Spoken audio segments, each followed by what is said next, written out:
Chaque année, c'est toujours pendant la période de l'Omer que nous lisons la paracha Témor, comme cette année, qui justement fait mention de cette période qui va entre Pessah et Shavuot et qui est l'occasion d'accomplir la mitzvah de Sfirat HaOmer, de compter l'Omer.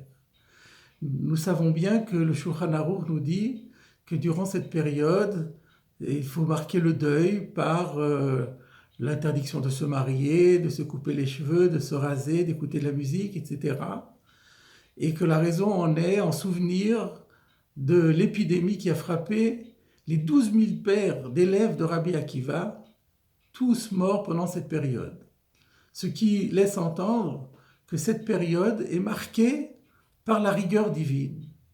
Et en vérité, il y a lieu de se demander quelle est la raison pour laquelle cette période est ainsi placée sous le signe de la rigueur, alors que logiquement, elle se situe au lendemain de la fête de Pessah, qui est la fête qui célèbre l'amour de Dieu pour Israël. Rappelons-nous que nous lisons le Cantique des Cantiques qui symbolise ces épousailles entre Dieu et Israël pendant la fête de Pessah. Donc ce devrait être une période qui est pleine de miséricorde et d'amour. Comment comprendre donc que ce soit le contraire? Je voudrais vous citer aujourd'hui une explication proposée par le Rav Yitzhak Borodiansky, qui nous dit la chose suivante. Il y a un principe fondamental dans le judaïsme, dont nous avons d'ailleurs souvent parlé, une obligation, un impératif de premier ordre, qui s'appelle la hakarat hatov, la reconnaissance du bien, la gratitude. Toute faveur que l'on reçoit requiert de la part de son bénéficiaire l'expression d'une gratitude. Ce n'est pas pour rien que notre peuple s'appelle Yehudi. Yehudi vient du radical Hoda, qui veut dire remercier. Le remerciement, la gratitude est dans notre ADN. Et dans la Torah, il y a quantité d'exemples de ce type. Par exemple, les Bikurim, dans la paracha de Kitavo, lorsque en Eretz Israël, l'agriculteur avait des prémices, il devait les apporter à Jérusalem et faire une déclaration dans laquelle il disait je déclare aujourd'hui que je suis venu, etc. Rachid dire pour une chose, c'est pour dire que je ne suis pas un ingrat. Donc il y a une obligation de gratitude. Le deuxième point, c'est que la plus grande faveur que le peuple d'Israël, tout au long de son histoire, ait reçue de Dieu, c'est la sortie d'Égypte. Il n'y a pas de plus beau cadeau au monde que Dieu ait fait à Israël, et Dieu sait qu'il en a fait, plus grand que la sortie d'Égypte. Pourquoi?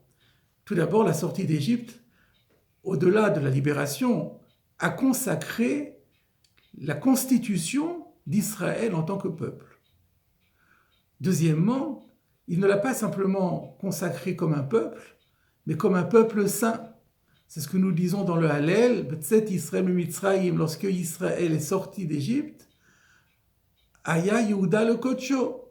Juda est devenu sa sainteté, son peuple saint. Donc on a ce privilège exceptionnel d'être le peuple saint qui est chargé de représenter toute l'humanité auprès de Dieu. Eh bien, c'est encore une fois par la sortie d'Égypte que cela a été consacré.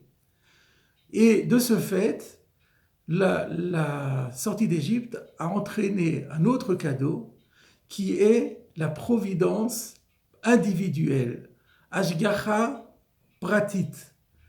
Il y avait auparavant une Ashgacha Klalit, il y avait Dieu, on le sait, nous croyons en sa providence, Dieu veille sur la marche du monde dans toute sa généralité. Mais au moment de la sortie d'Égypte, s'est dévoilé un nouveau mode de fonctionnement, si l'on peut dire ainsi, où Dieu a entrepris de veiller individuellement sur chacun d'entre nous.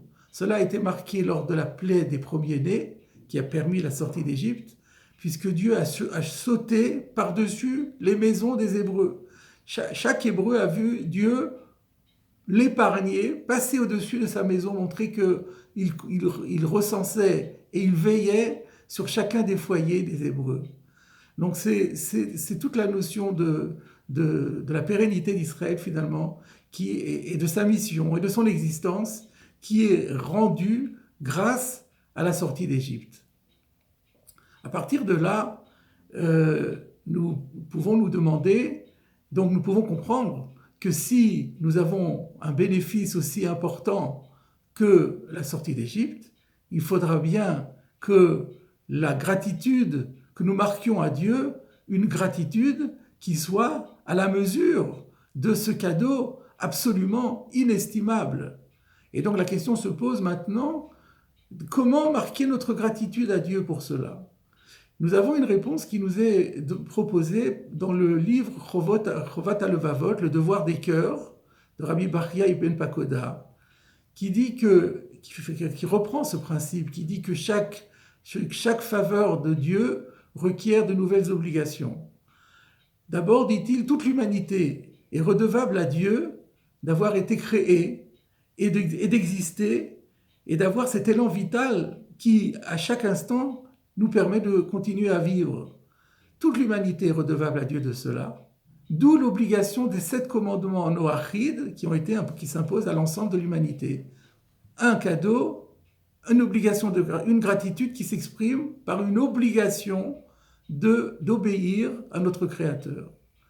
Puis est venu le peuple d'Israël, qui, comme nous venons de le décrire par la sortie d'Égypte et aussi par l'entrée en Terre Sainte, est redevable à Dieu encore d'un nouveau cadeau de grande importance. Et donc ce cadeau doit aussi être marqué par une gratitude qui soit à la mesure de ce cadeau. Quelle va être cette fois-ci la marque de la gratitude ? Eh bien, ça sera l'engagement d'accomplir les 613 commandements, cette fois-ci, que contient la Torah. Le Rav Borodiansky fait remarquer qu'en réalité, cette même réponse à la question « Comment marquer notre gratitude à Dieu après la sortie d'Égypte ?» elle est inscrite dans 2 versets de notre paracha, au centre même de notre paracha. Un verset d'ailleurs dont on a dit que c'était la Bible en résumé.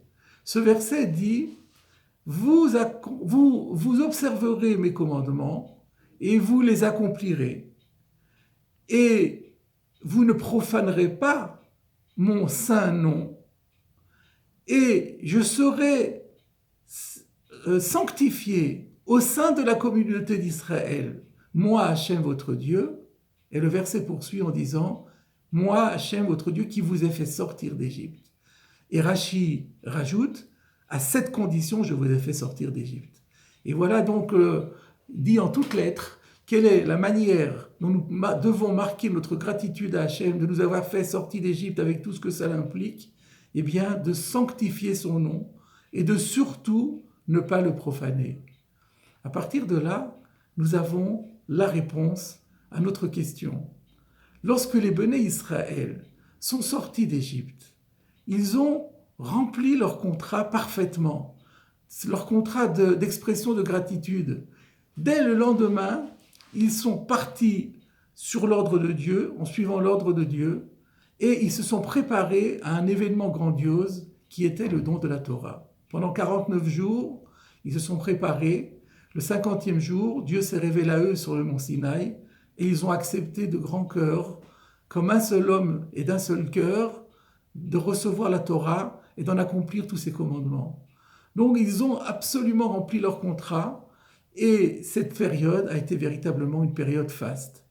Et ainsi, d'année en année, chaque année, lorsqu'arrive la fête de Pessah, qui vient justement nous rappeler la sortie d'Égypte. C'est d'ailleurs parce que la sortie d'Égypte est tellement importante qu'il y a une fête qui vient chaque année nous la rappeler. Et je rajouterai aussi que c'est parce que la sortie d'Égypte est tellement importante que nous avons une obligation de la mentionner tous les jours dans notre prière et également chaque fois que nous faisons la Birkat Hamazon, de la mentionner dans l'action de grâce. Parce que comme nous le disions, c'est véritablement le plus beau cadeau que nous ayons jamais reçu de la part d'Hachem. Et donc lorsqu'arrive la fête de Pessah, au lendemain de la fête de Pessah, qui s'est recélébrée et remis dans nos mémoires la sortie d'Égypte, nous avons ce devoir de remarquer à nouveau notre gratitude profonde à Hachem.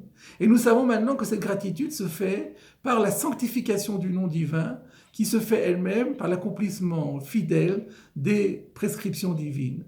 Donc, année après année, c'est ce qui s'est passé pendant des années et des années, jusqu'au jour où sont arrivés les élèves de Rabbi Akiva et qui ont failli, loin d'honorer la Torah, loin d'honorer le nom de Dieu, ils l'ont déshonoré en ne se respectant pas les uns les autres, en ne respectant pas des hommes de Torah. Donc ce fut une sorte de Chilul Hashem, Chas v'Shalom, une profanation du nom divin. Et c'est cela qui a entraîné la période de deuil que nous continuons à commémorer.